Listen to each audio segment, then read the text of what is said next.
ಅವರ ಅಭಿಪ್ರಾಯ ಅವ್ರು ಹೇಳಿದಾರಪ್ಪ. ಸರ್ ಅಲ್ಲ ಈಗ ಅದಕ್ಕೆ ನಾನೇನ್ ಮಾಡ್ಬೇಕು ಹೇಳಿ? ನವೆಂಬರ್ ಅಲ್ಲಿ ಅಥವಾ ಡಿಸೆಂಬರ್ ಅಲ್ಲಿ ನೀವೇ ಹೇಳ್ಕೊಟ್ಬಿಡಿ ನಾನೇನ್ ಮಾಡ್ಬೇಕು ಅಂತ. ಡಿಸೆಂಬರ್ ಅಲ್ಲಿ ಸಿಎಂ ಚೇಂಜ್ ಆಗ್ಬೋದು ಅಂತಿತ್ತು, ಅಲ್ಲಿಗೆ ಪರಮೇಶ್ವರ್ ಅವರ ಹೆಸರು ಮುಂದೆ ಬರ್ತಾ ಇದೆಯಾ ಅಂತ ಸರ್? ಈಗ ಸದ್ಯಕ್ಕೆ ಅದನ್ನೆಲ್ಲ ಚರ್ಚೆ ಮಾಡದೇ ಇರೋದು ಬಹಳ ಉತ್ತಮ. ಸರ್ ಈಗ ಮತ್ತೊಂದು I don't want to discuss those things.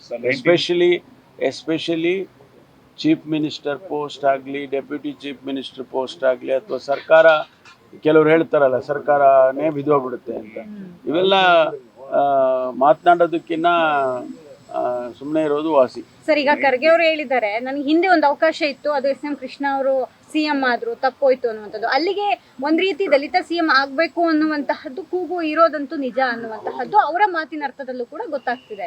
ನಾನು I don't want to comment on anything. Okay sir, 4 ದಿನಗಳ ಕಾಲ CM ಮತ್ತೆ ಶಾಸಕರೊಟ್ಟಿಗೆ ಸಭೆ ನಡೆಸಿದ್ದಾರೆ. ಎಲ್ಲೋ ಒಂದ್ ಕಡೆ ಸುರ್ಜೇವಾಲಾ ಬಂದು ಸಭೆ ನಡೆಸಿದ ಬಳಿಕ CM ಸಭೆ ನಡೆಸುವಂತಹದ್ದು ಚರ್ಚೆಗೆ ಕಾರಣ ಆಗಿದೆ. ಇಲ್ಲ, ಮುಖ್ಯಮಂತ್ರಿಗಳು ಪ್ರತಿಯೊಬ್ಬ ಶಾಸಕರುಗಳಿಗೂ ಕೂಡ 50 ಕೋಟಿ ರೂಪಾಯಿ ಹಣ ಕೊಡ್ತೇನೆ ಅಂತ ಹೇಳಿದ್ರು, ಅನುದಾನ. ಆ ಅನುದಾನವನ್ನು ಯಾವ ರೀತಿ ಬಳಸಬೇಕು, ಅದಕ್ಕೆ ಮಾನದಂಡಗಳೇನು, ಮತ್ತು ಸರ್ಕಾರದ ದೃಷ್ಟಿಕೋನದಲ್ಲಿ ಯಾವ ರೀತಿ ಹಣ ಖರ್ಚಾಗಬೇಕು ಅನ್ನೋದ್ರ ಬಗ್ಗೆ ಚರ್ಚೆ ಮಾಡಬೇಕು. ಮತ್ತು ಕೋಆರ್ಡಿನೇಷನ್ನು ಡಿಸ್ಟಿಕ್ನಲ್ಲಿ ಜಿಲ್ಲಾ ಮಂತ್ರಿಗಳು ಮತ್ತು ಶಾಸಕರ ಜೊತೆಯಲ್ಲಿ ಒಂದಿಷ್ಟು ಕೋಆರ್ಡಿನೇಷನ್ನು ಚೆನ್ನಾಗಿದ್ದರೆ ಸುಲಭನಾಗೆ ಆಗುತ್ತೆ ಅನ್ನೋ ಆ ದೃಷ್ಟಿಯಿಂದ ಮಾಡ್ತೀವಿ ಅಂತ ಹೇಳಿದ್ದಾರೆ. ಅದರಲ್ಲೇನು ತಪ್ಪು ಕಾಣಿಸ್ತಾ ಇಲ್ವಲ್ಲ.